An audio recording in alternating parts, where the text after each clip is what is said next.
They called it the Whispering Block, an old residential complex in Hyderabad's Begumpet neighborhood, built in the 1980s and now mostly forgotten. What once was a bustling apartment society had dwindled to just a few tenants, mostly elderly residents and students who found the rent cheap enough to ignore the stories.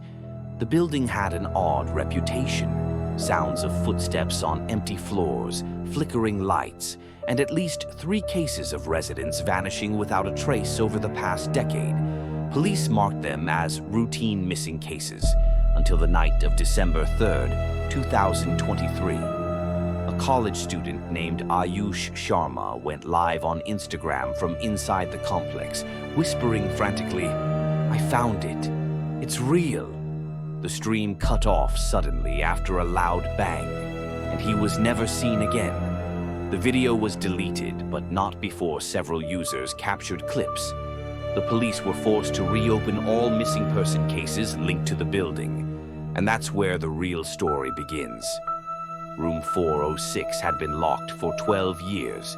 No tenant stayed more than a week. One couple left the very next morning, refusing to even collect their deposit. When authorities broke in after Ayush's disappearance, they expected nothing more than a dusty, vacant apartment. Instead, they found hundreds of cassette tapes stacked on the floor, labeled only with dates, going back to 1991. Each tape contained audio surveillance of tenants from the building, conversations, sleep talk, private moments. Some recordings had only white noise, until played in reverse, revealing whispered phrases like, "She's watching," and "Don't trust 203. How did someone record everyone for 30 years? That's when a name emerged from the shadows. Professor Ramesh Iyer, a parapsychologist who once lived in room 406 until 1995, and who disappeared mysteriously without filing a leave notice from the university. But he had one unfinished project: the urban psychic residue theory. He believed traumatic events left psychic imprints, like echoes that could be captured and studied. Across the city, in a remote part of Jubilee Hills, an abandoned bungalow was being used by a group of amateur filmmakers. They wanted to shoot a horror short based on local urban legends. One of them found an old diary wedged into a broken cabinet, belonging to none other than Professor Iyer. Inside were detailed notes about tests conducted on residents of the Begumpet block. Hypnotic triggers, manipulated dreams, behavioral monitoring. One line stood out. Subject 203 responded violently to the symbol. Control failed. Marked for deletion. The filmmakers returned the next day to retrieve the diary and found the house ransacked. One member, Rehan, went missing that night. His phone was found on the railway tracks. The last photo taken was of an odd geometric symbol scratched into the wall. The same symbol recorded in Iyer's diary under the heading Gateway. Back at the apartment block, investigators found 2 very odd birth certificates buried in municipal records. Twin children were born to a couple living in flat 203 in 1995, Anya and Arav, but there was no record of them in school, enrollment, hospitals, or public appearances. Locals claimed the twins were different, always silent, always watching. They vanished one stormy night, and the parents were found unconscious, minds completely wiped, never recovering speech or memory again. The police called it a case of severe trauma from a supposed home invasion. But the tapes told another story. One clip had a child's voice saying, "We're not allowed to leave until she finds the right one." Who was she? 2 weeks into the investigation, an ex-journalist named Sudeep cracked open an old file linked to a cold case from 1999, known as the Blood Moon Murders. 3 victims, all from different parts of Hyderabad, were found ritualistically posed during a lunar eclipse. One had 406 carved into his palm. This case had no suspects and was dropped, but each victim was distantly related to a tenant who had once lived in the Whispering Block. DNA analysis confirmed that Professor Iyer had visited all 3 sites, and his blood was found at one. But he had already been declared missing for years. Sudeep was last seen walking into the Whispering Block to gather more evidence. He never came out. The building was scheduled for demolition after multiple pressure campaigns from NGOs and the missing persons' families. A final sweep was ordered. Behind a false wall in the basement, officers found a locked room lined with soundproofing and reel-to-reel tape machines still running.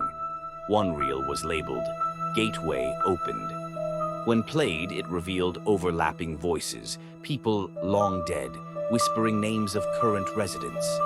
Then silence, a final voice, calm, female, chilling, whispered, "We are all here now." The lights blew. The machines burst into flames.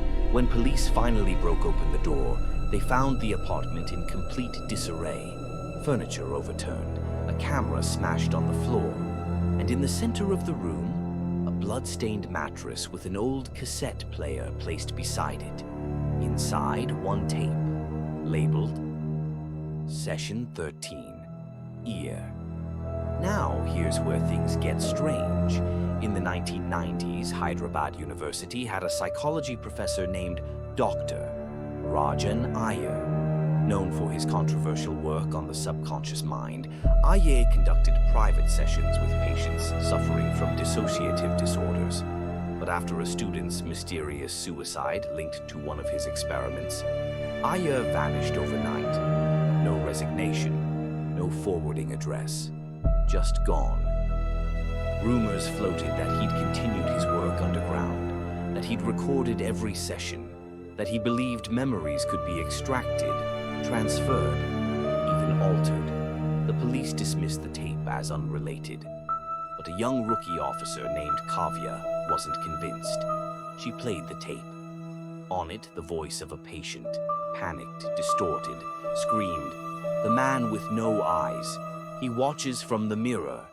Another voice, calm, coaxing, "Focus. Tell me what you saw in apartment 406. Kavya dug deeper and discovered 3 similar disappearances, all residents of apartment 406 across the last 15 years. Each case closed, each resident declared mentally unstable or missing. One file even referenced Professor Iyer. But then something chilling happened. That night, Kavya's mother received a package. Inside was an old camera, Samir's, and a photograph of her daughter, Kavya, asleep in bed. The timestamp, 2 a.m., the night before. Kavya visited the university's abandoned psychology wing.